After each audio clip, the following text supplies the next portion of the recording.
एक बार एक राजा रहता था जो दुनिया के सबसे खास सेब के पेड़ का मालिक था। पेड़ पर सोने से बने सेब थे। हर दिन माली सेब की गिनती करता और उसे राजा को सौंप देता।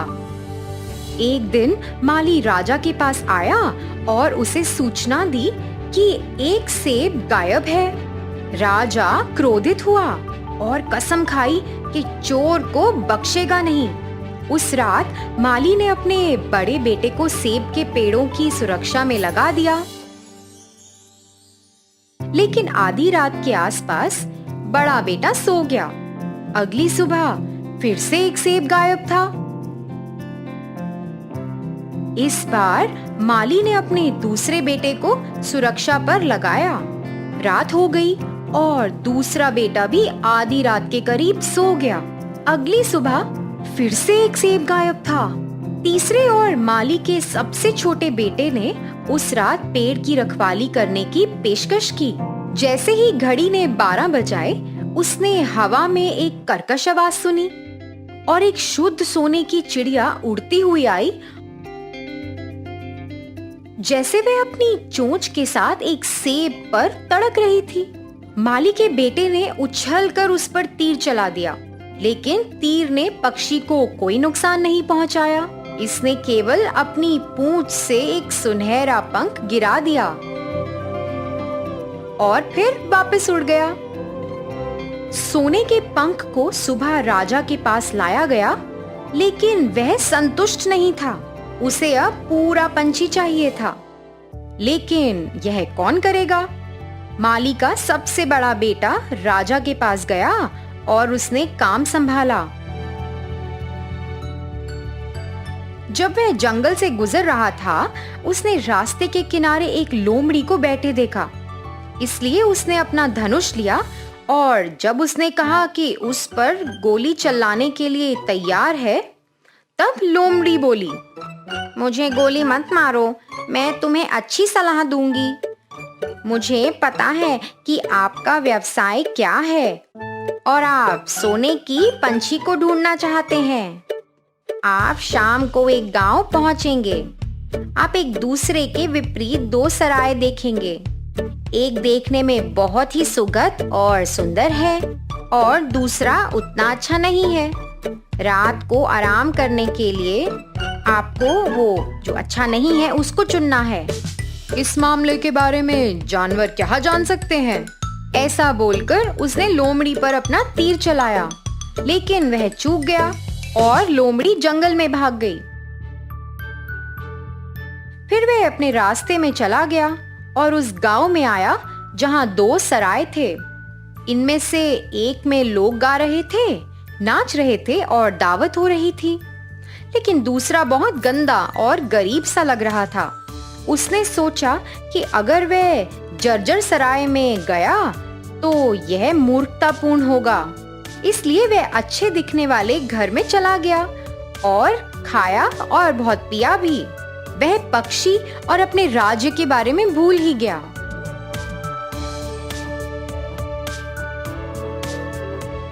समय बीतता गया और पुत्र वापस नहीं आया।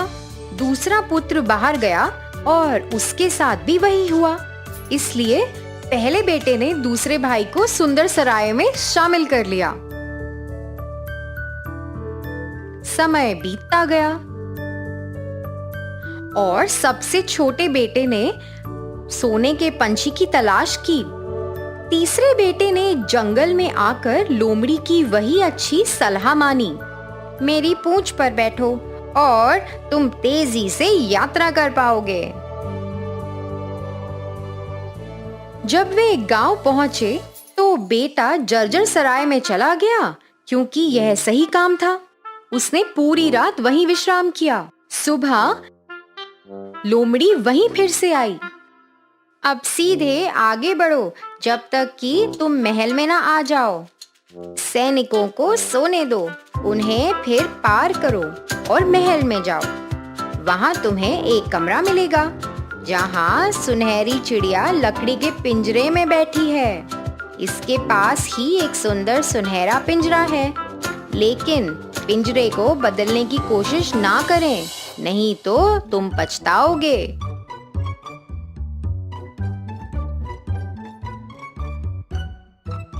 वे जल्द ही महल के दरवाजे पर पहुंच गया और उसने अंदर जाकर सब कुछ वैसे ही पाया जैसे लोमड़ी ने उसे बताया था। लेकिन उसने निर्देशों का पालन नहीं किया, क्योंकि एक सुनहरा पक्षी तो एक सुनहरे पिंजरे का हकदार था। लेकिन जैसे ही उसने दरवाजा खोला, पक्षी ने सोते हुए सैनिकों को चेतावनी देते हुए एक जोरदार चीख मारी और तीसरे बेटे को बंदी बना लिया गया। अगली सुबह राजा ने उसे मौत की सजा सुनाई।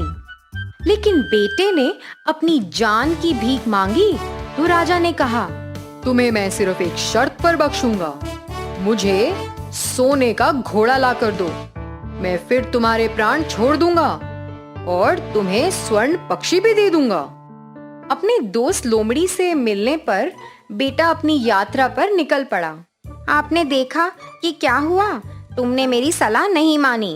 अब तुम्हें सीधे उस महल में जाना होगा जहाँ घोड़ा अपने तबेले में खड़ा है। उसके बगल में एक आदमी है जो सोता रहता है। घोड़े को चुपचाप ले जाएं, लेकिन उस पर पुराने चमड़े की काठी ही रखना है, सोने का नहीं।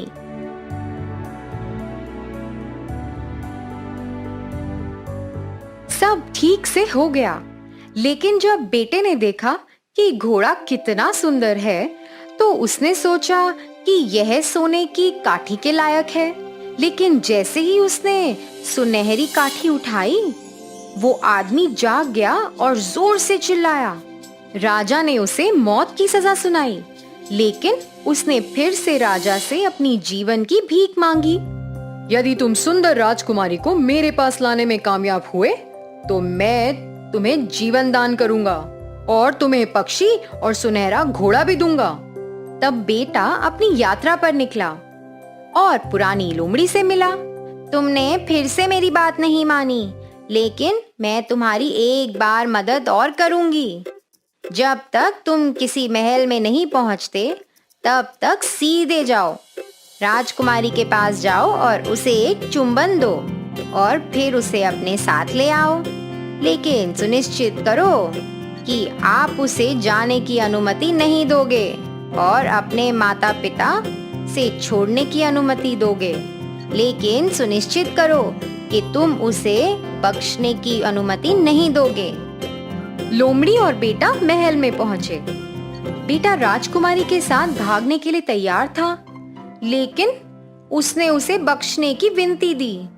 आखिर में बेटा राजी हो गया, लेकिन जिस क्षण वे अपने पिता के पास वापस गई, उसे फिर से कैदी बना लिया गया। मैं तुम्हें मेरी बेटी कभी नहीं दूंगा। जब तक मेरी खिड़की के बाहर की पहाड़ी को तुम खोद नहीं देते, तब तक मैं तुम्हें नहीं छोड़ूंगा। तुम्हें ये सब 8 दिनों में करना है। पहाड़ी इतनी बड़ी थी कि वो जितना भी खोदे, वो तो खत्म ही नहीं हुई। बस जब उसने हार मानी, तो उसकी दोस्त लोमड़ी वहां आई। उसने बेटे को सोने के लिए कहा और बोला कि वह खुद करेगी। सुबह में पहाड़ी चली गई और खुश राजा ने अपनी बेटी का हाथ उस लड़के के हाथ दिया। वे दोनों एक साथ चले गए और फिर से लोमड़ी से मिले। तुम्हारे पास सब कुछ हो सकता है, राजकुमारी, घोड़ा और सुनहरा पक्षी। राजा के पास जाओ और उसे राजकुमारी दे दो। वह बहुत खुश होंगे और तुम्हें सुनहरे घोड़े पर चढ़ने देंगे। आखिरी बार राजकुमारी के साथ हाथ मिलाएं और उसे घोड़े पर जल्दी से उठाएं और जितनी जल्दी हो सके उतनी तेजी से भागो। उस महल में जाओ जहाँ चिड़िया है। मैं दरवाजे पर राजकुमारी के साथ रहूंगी। लोमड़ी का कहा हुआ सब हो गया। लड़के ने लोमड़ी को दिल से धन्यवाद दिया, लेकिन फिर लोमड़ी ने कहा, अगर तुम सच में आभारी हो तो मुझे मार डालो। क्या? मैं कभी ऐसा काम नहीं करूँगा। तुम मेरी दोस्त हो। ठीक है, ये तुम्हारी इच्छा है, लेकिन वापस अपने रास्ते पर 2 चीजों से सावधान रहना। फांसी से किसी को मुक्त मत करना और नदी के किनारे मत बैठना। जब तक वह अपने दो भाइयों को छोड़ने गांव नहीं आया, तब तक बेटा राजकुमारी के साथ सवारी कर रहा था। वहां उसने शोर सुना और देखा कि दो आदमी फांसी पर चढ़ रहे हैं। लेकिन दोनों आदमी तो उसके भाई थे। उन्हें लुटेरों ने पकड़ लिया था और उन्हें मौत की सजा सुनाई गई थी। मेरे सारे पैसे छीन लो, लेकिन मेरे भाइयों को छोड़ दो। अपने भाइयों को बचाने के बाद वो सभी जंगल में आ गए, जहाँ लोमड़ी पहली बार मिली थी। और भाइयों ने कहा, चलिए खाने के लिए नदी के किनारे बैठते हैं और कुछ देर आराम करते हैं। सबसे छोटा भाई लोमड़ी की कही बात भूल गया था और नदी के किनारे बैठ गया। जब वह देख नहीं रहा था, वे उसके पीछे आया और उसे नदी के किनारे फेंक दिया। वे राजकुमारी, पक्षी और सुनहरे घोड़े को ले गया और अपने मालिक राजा के घर गया। हे महान स्वामी, हम सुनहरे पक्षी और बहुत कुछ के साथ यहाँ आए हैं। इस बीच सबसे छोटा बेटा नदी के तल के नीचे गिर गया था और सौभाग्य से यह लगभग सूखा था। लेकिन नदी का किनारा इतना चौड़ा था कि उसे बाहर निकलने का कोई रास्ता नहीं मिल रहा था। फिर वह बूढ़ी लोमड़ी आई और उसने अपनी पूंछ को बढ़ाया और हमेशा की तरह उसे खींच लिया। तुम्हारे भाइयों ने तुम्हें मारने के लिए एक चाल चली थी, इसलिए उसने खुद को एक गरीब आदमी के रूप में बनाया और राजा के दरबार में चला गया। उसके अंदर जाते ही घोड़ा खाने लगा, चिड़िया गाने लगी। फिर वह राजा के पास गया और उसे अपनी भाई की करतूत के बारे में बताया। उन्हें बंदी बना लिया गया और दंडित किया गया। राजकुमारी को फिर से युवक को दिया गया और राजा की मृत्यु के बाद उसने राज्य में शासन किया। कुछ समय बाद नया राजा जंगल में टहलने गया और उसकी मुलाकात अपनी पुरानी दोस्त लोमड़ी से हुई। लोमड़ी ने उसे मारने के लिए भीख मांगी। मेरी दोस्त, क्या तुम एक काम करोगी?